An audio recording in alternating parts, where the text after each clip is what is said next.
Bonjour, bienvenue dans l'émission Coach Live. Nous allons vous analyser le but, donc le deuxième but de la Juventus contre Galatasaray. Donc là, nous allons sur l'action. Deux équipes qui attaquent. On est à la 30e minute. Regardez. Donc ici, Yunus qui prend le ballon, qui va percuter. Il y a Osimhen qui demande. Donc il y a possibilité de donner le ballon donc dans les pieds dans sa course à la flèche, la première flèche, ou alors dans l'intervalle entre les deux défenseurs, plutôt en profondeur.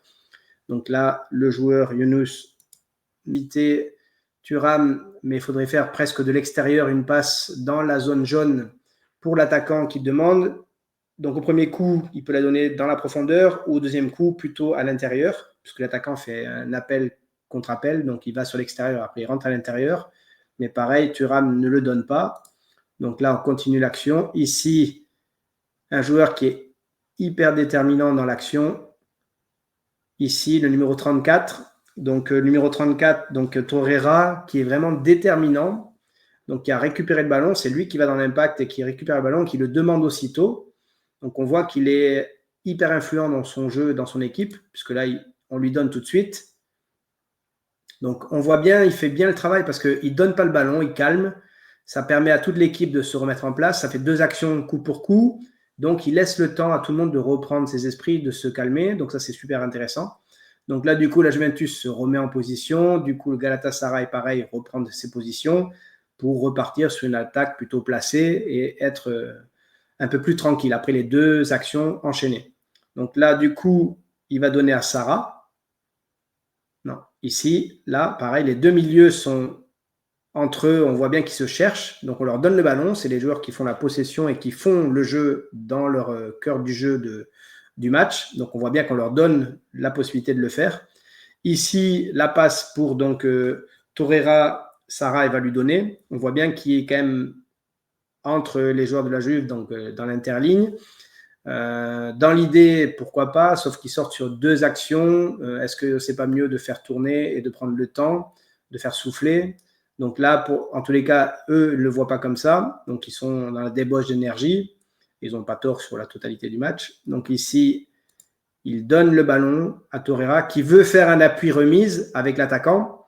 Mais lui, déjà, il glisse, il tombe. Et l'attaquant donc qui est devant, qui est pour moi là, c'est McKennie. Non, qui n'est pas McKennie, pardon.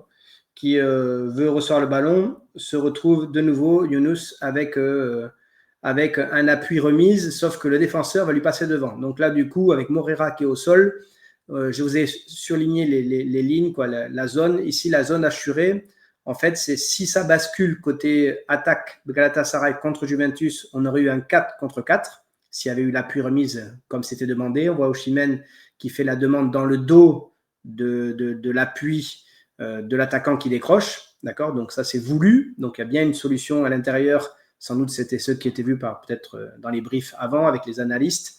Donc là, il y avait une possibilité donc de Moreira qui voulait jouer un appui sur l'attaquant et donc enchaîner après sans doute avec Osimhen. Donc s'il y a perte de balle, ce qui va être le cas, du coup on se retrouve dans l'inverse avec un 5 contre 5, vous allez voir. Donc du coup on rebascule. Ici, perte de balle, et ici la passe très très bonne dans l'intervalle. Donc la passe elle est super bonne. Locatelli, donc il va donner dans l'intervalle. Cette passe elle est efficace parce qu'elle élimine deux joueurs d'un coup. Et après, on se retrouve donc avec une supériorité donc, de la Juventus ici. Et là, l'enchaînement, il est très bon. Donc, du coup, Koopmener, lui, il fait le bon job. Il enchaîne contrôle, déviation pour éliminer le défenseur, son vis-à-vis. Et il va trouver l'appui avec McKennie. Donc là, c'est super intéressant. Ici, parce que l'erreur pour moi, elle est là. C'est le défenseur central qui, Abdulkerim, pour moi, il ne doit pas aller chercher l'attaquant qui décroche.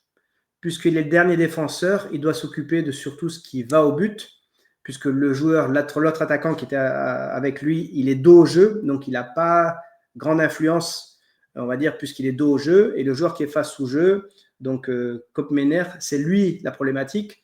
Donc là, le défenseur, il ne fait pas le bon choix, sachant que son coéquipier, son deuxième défenseur qui était au duel au premier coup, il va aller le chercher. Donc, il aurait été plus intéressant, comme j'ai mis sur les flèches jaunes, que lui vienne fermer la porte de passe plutôt que d'aller se jeter, parce que du coup, ça libère tout l'axe. Et donc, les deux défenseurs centraux, du coup, se font éliminer sur le 1-2.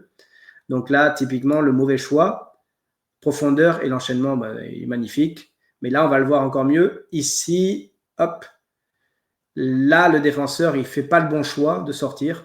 Pour moi, Abdelkerim, il doit le laisser décrocher pour son coéquipier qui est en train d'aller sur lui, et lui doit s'occuper juste de celui qui prend la profondeur. D'accord? Donc là, typiquement, encore une fois, à montrer dans vos équipes, pour vos défenses et vos défenseurs, le 1-2, bien sûr, à montrer à vos joueurs. C'est hyper intéressant, c'est bien joué avec cette demande dans l'espace tout de suite. Et après, c'est vrai que le défenseur fait l'erreur de plutôt aller chercher son joueur qui décroche, alors qu'il voit bien qu'il est, lui, en 2 contre 1, on va dire, le joueur qui décroche et le joueur qui fait l'appel. Donc là, il doit prendre en priorité le joueur qui fait l'appel, puisqu'il est face au jeu, alors que l'autre, il est dos au jeu. Donc voilà, dans l'erreur. Et donc, la continuité, la passe est bonne, et l'enchaînement en une touche de balle en pleine lucarne. Donc voilà, donc n'hésitez pas à vous abonner, on continue à faire des analyses vidéo. Cliquez sur la cloche pour l'abonnement. En tous les cas, merci beaucoup pour suivre ces analyses. Merci.